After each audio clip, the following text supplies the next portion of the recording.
Hello friends, welcome to Stay Kids TV. அந்த மைனாவை பார்த்த கழுதை மைனா மைனா ஒரு அழகான கிராமத்துல ராமுன்ற கழுதை ஒரு விவசாயி கிட்ட இருந்துதான். அவர் காலையிலே அந்த கழுதைய சந்தைக்கு கூட்டிட்டு போயிட்டு தன் வேலைகள்லாம் முடிச்சு வீட்டுக்கு கூட்டு வந்துடுவாராம். அதுக்கப்புறம் மூட்டைகளை கவிழ்த்து விட்டு அதை சுதந்திரமா மேய அனுப்பிடுவாராம். அந்த கழுதையும் பக்கத்துல இருக்கிற காட்டுல தன் நண்பர்கள் கூட புல் மேயறதுக்காக அங்க போகுமா.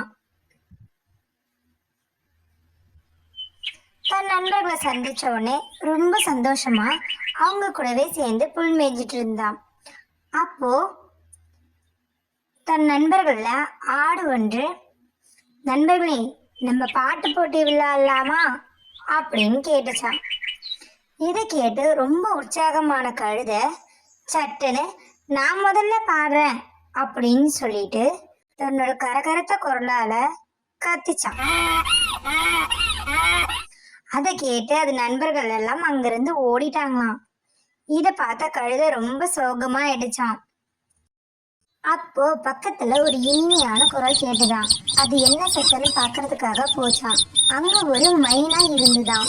அந்த மைனாவை பார்த்த கழுதை, மைனா மைனா உன் குரல் எவ்வளோ அழகா இனிமையா இருக்கு, அதே மாதிரி என் குரலும் ஆகணும், அதுக்கு நான் என்ன பண்ணணும்னு கேட்டுச்சான்.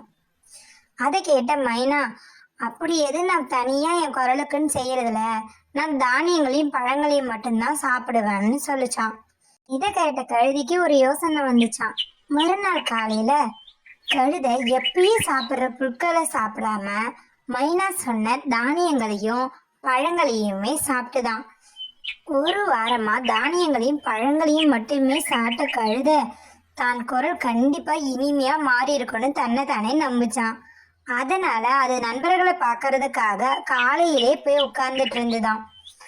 அவங்க நண்பர்களும் அந்த சமயம் அங்க வந்தாங்களாம். அவங்க கிட்ட நடந்ததெல்லாம் சொன்ன கழுதை, இப்போ என் குரல்ல நான் பாட்டு பாடுறேன், நீங்க எல்லாம் கண்டிப்பா அதை ரசிப்பீங்க அப்படின்னு சொல்லிட்டு மறுபடியும் கத்துச்சான். அதை கேட்ட அதோட நண்பர்கள் அங்கிருந்து ஓடி போயிட்டாங்களாம். அதை பார்த்த கழுதைக்கு என்ன செய்யுதுன்னே தெரியலையாம். அப்பதான் கழுதைக்கு புரிஞ்சுதான் தன்னோட குரலை இதுக்கப்புறம் இனிமையாவே மாத்த முடியாதுன்னு. அதுக்கப்புறம் கழுதை தான்கிட்ட இருக்கிறத வச்சுதான் சந்தோஷம் பண்ணணும்னு முடிவு பண்ணுச்சான்.